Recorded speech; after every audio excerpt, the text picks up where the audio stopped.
இப்போ யாருக்கெல்லாம் இப்போ லே ஆஃப்ல போக வாய்ப்பு இருக்குங்கிற பயம் இருக்கு? நான் இப்போ வந்து கான்ட்ராக்ட் எம்ப்ளாயா தான் சார் இருக்கேன் அந்த கம்பெனியில். ஹச்ஆரே கான்ட்ராக்ட்ல தான் இருக்கீங்க, அதான் கண்டிஷன். சம்பளமே இல்லாம அந்த காலத்துல எவ்வளவு வளைக்கிறோம் ஒப்பளம் வருமா? அப்ப இல்ல அப்ரண்டிஸ். யூஎஸ்ல ஏதாச்சும் ஒரு ப்ராப்ளம் வந்து அங்க கிளையண்ட்டுக்கு ஏதாச்சும் அடி வாங்கினா நம்ம வேலை போயிரும்ன்ற பயம் எப்பயுமே இருக்கும். லே ஆஃப்னு பேசிக்கிறாங்க. லே ஆஃப் பண்ணா பண்ணட்டும். லே ஆஃப் பண்ணா பயம் இல்லையா? எனக்கு என்ன பயம்? ரொம்ப ஈஸியா காஸ்ட் கட்டிங், கிளையண்ட் சைடுல இருந்து காஸ்ட் கட்டிங் சொல்லிட்டு வேலையை விட்டு அனுப்பிச்சிருவாங்க. ப்ராஜெக்ட்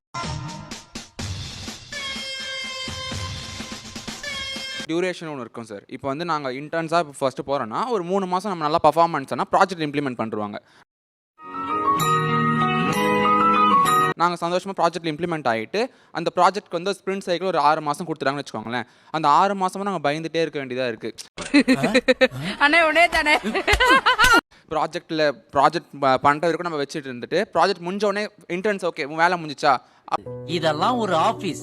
இப்படிப்பட்ட ஆபீஸ் இருக்கிறதுக்கு முடிஞ்சிருச்சு 20,000 சம்பளத்தில் ஈஸியாக அவனுக்கு ப்ராஜெக்ட் முடிஞ்ச உடனே ஃபயர் பண்ணிவிட்டு அடுத்த இன்டர்ன்ஸ் ஹையர் பண்ணுறாங்க. அதெல்லாம் ஒரு தொழில் ரகசியம் ஐயாச்சாமி. அப்ப இதே தொழிலாத்தான் அலையிறியா நீ? சார் லே ஆஃப் வந்து எல்லா லெவல்ஸையும் அடிக்குது. எல்லா சீனியர்ஸ்லேருந்து ஜூனியர்ஸ்லேருந்து இதுக்கு பாரபட்சமே இல்லை. அதானே உலக வழக்கம். எந்த லெவலுக்கு இருக்குது அப்படின்னா ஜோக்கா வந்து ஆஃபீஸ்க்குள்ளே நுழையும் போது திடீர்னு ஏதோ ஐடி கார்டு ஸ்டக் ஆயிடுச்சுன்னா அதுக்குள்ளேயா தூக்கிட்டாங்க கண்ணுக்கு முன்னாடி தெரியறது எல்லாமே உண்மை இல்ல பேட்டி அப்படின்னு ஜோக் அடிச்சு பேசிக்கிற அளவுக்கு இருக்கு. அப்படியா? சரி, நடைமுறையில இது இல்ல, ஆனா நான் இது கேட்பேன். அது என்ன கேக்குறாருல சொல்லுப்பா. நான் வந்து ஜாயினிங் போனஸ் கேட்பேன்.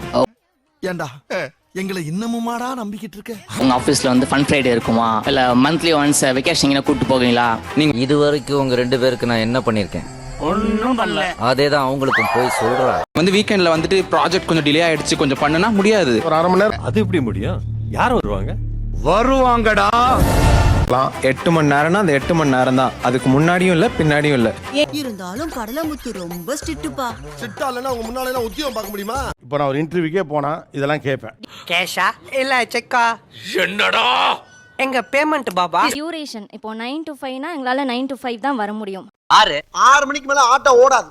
எனக்கு ஃப்ளெக்சிபிள் ஒர்க்கிங் ஹார்ஸ் தாண்டி ஃப்ளெக்சிபிள் ஒர்க்கிங் டேஸ் வேணும். ஆனா இது புதுசா இருக்குனே. புதுசா இருக்கு. இப்படியே மண்டே டு ஃப்ரைடே லீவ் போட்டுப்பேன். சாட்டர்டே சண்டே ஒர்க் பண்ணுவேன். எனக்கு எப்போ தோணுதோ நான் அப்போ ஒர்க் பண்ணுவேன். எப்படி சிக்கிரிக்கம் பாத்தியாப்பா? நீங்கள் கொடுத்த டாஸ்க்கை சொன்ன டைமில் நான் முடிச்சேன்னா அவ்வளோதான். சார் உங்களுக்கு தெரியும் நாங்க எப்படி ஒர்க் பண்ணுவோம். டே டைம்லாம் நீங்கள் பார்க்கக்கூடாது. நான் முடிச்சிடுவேன். நான் தூங்குறேன்னா தூங்குவேன், எந்திரிச்சு ஒர்க் பண்ண பண்ணுவேன், அவ்வளோதான். அப்படி இருக்கணும் எனக்கு. நான் இதோட சொல்கிறேன். ரூல்ஸ் அண்ட் ரெகுலேஷன்ஸ் எங்களுக்கு இல்ல. சைடே சிரிக்கிறானுங்கடா. நீ ஜென் ஆல்ஃபாவா? எனக்கு ஒரு பார்த்தா சிரிப்பா வருது. எதுக்கு நீங்கள் ஒரு இந்த டைமில் தான் நீ வரணும், இந்த டைமில் தான் போகணும், இந்த டேஸில் தான் ஒர்க் பண்ணணும் அப்படிலாம் இல்லை. எனக்கு சண்டே பிளான்ஸ் இருக்காது, மண்டே பிளான்ஸ் இருக்கும். நான் மண்டே லீவ் போட்டுப்பேன். என்ன அண்ணே இவன் வேண்டாம்னு எதுக்கு? இவன் நம்ம வீட்டுக்கு வேண்டவே வேண்டாம். மண்டே நான் சண்டேவாக மாற்றிடுவேன். எனக்கு தோன்ற மாதிரி நான் மாற்றுவேன் டேஸை. பேசிக்கலி நான் நினைச்சப்ப வேலை பார்ப்பேன். எக்ஸாக்ட்லி. அப்படி கேளு. சொல்லுடிய கருப்புட்டி தாங்கவே உம்மையில குடுக்குடு. நான் இப்போலாம் வந்து நைட்டு நீங்க தூங்குறது அதிர்ச்சி அவன் அப்படி சொன்னா அப்படி கிடையாது, அப்படி சொல்ல வருவேன் நினைச்சா எக்ஸாக்ட்லிங்கிற. அப்படிதான் பேசுவேன்.